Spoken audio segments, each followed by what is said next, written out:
Thank you. Good evening, everyone. Good evening.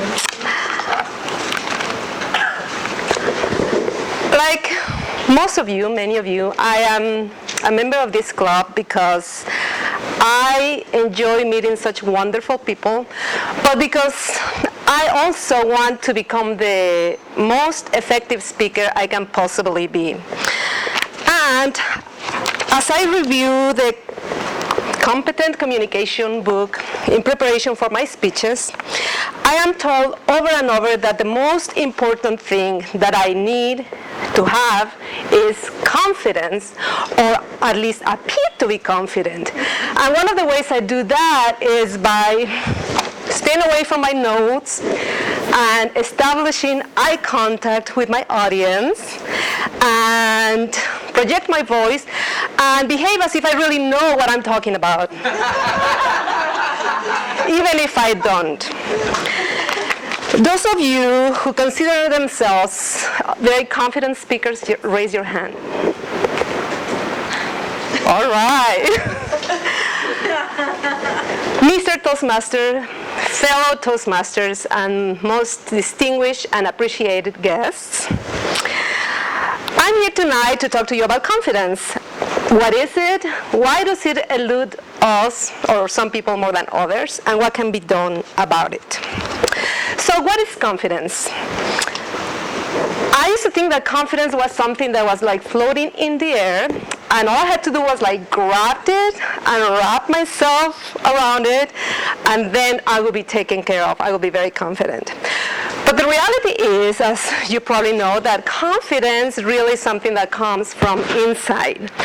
As a matter of fact, on one of the dictionaries, I found that confidence is really absence of doubt, belief in one's ability to succeed. Absence of doubt, believing one's abilities to succeed. So I thought, well, if all I need to become confident is really believe, like have no doubt that I'm okay and I can do it, then that should be easy because I know I'm smart and, you know, intelligent and modest. So why it's not easy? I should just be able to come and just know that I really work hard at my speech and I know what I'm talking about and I'm doing my best. And if you like me, if the people here or whatever, if people like my speech, that's great. And if people don't like my speech, that's too bad. But I'm okay with that. So why can't we do that?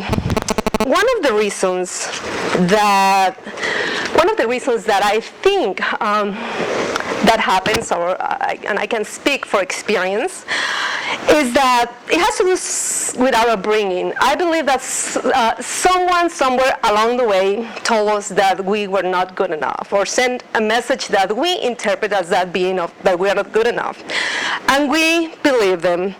And it could have been our parents, our teachers, our friends, and they could have been something like, eres un tonto, or you're dumb, good for nothing, or God, everything you touch, you break. Or like this person I know, whose very loving family member used to look at herself in the eyes and say, boy, you are so dark.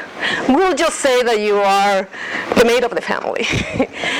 And, you know, as a kid, those things really stay with you, and they really color the way you look at the world and the way the person perceives themselves in the world. And what happens is that when you go out in the world, even if you become successful, you really undermine your achievements. And if you do something great, it's like, well, anybody can do that. Or like, it was just pure luck, you know. And then you become a perfectionist, and nothing that you do is good enough. And that doesn't really make for a very confident person, because even if you appear to be, intellectually you think you are confident, there's this chatterbox that is telling you, nah, nah, nah, nah, nah, nah. So, now, the good news is that at some point, like Susan mentioned, and actually it's been a little bit of the theme of the night, it was not planned like that. The good thing is that at some point you realize that, wow, all those things that I believed all my life were really based on lies. They really didn't have anything to do with me. They had more to do with the person who was saying them.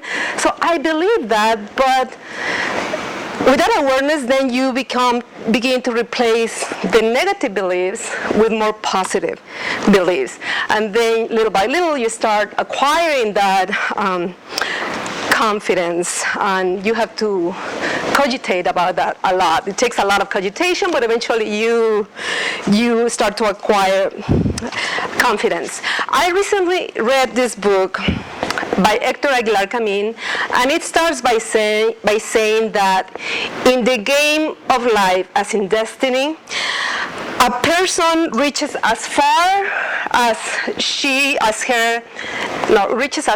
not as her talents predict, but as her limitations or his limitations allow them. So tonight, I would like to encourage you to become a hunter of your beliefs and identify those beliefs, if any, that might be holding you back in any way, and befriend those beliefs, dialogue with them, and instead of getting mad at yourself, be loving and kind, and little by little, you'll be a step closer to reaching that inner peace, freedom of doubt, self-confidence that can help us become the most effective speakers that we can possibly be. And that's going to benefit you as well as the community as a whole. Mr. Toastmaster.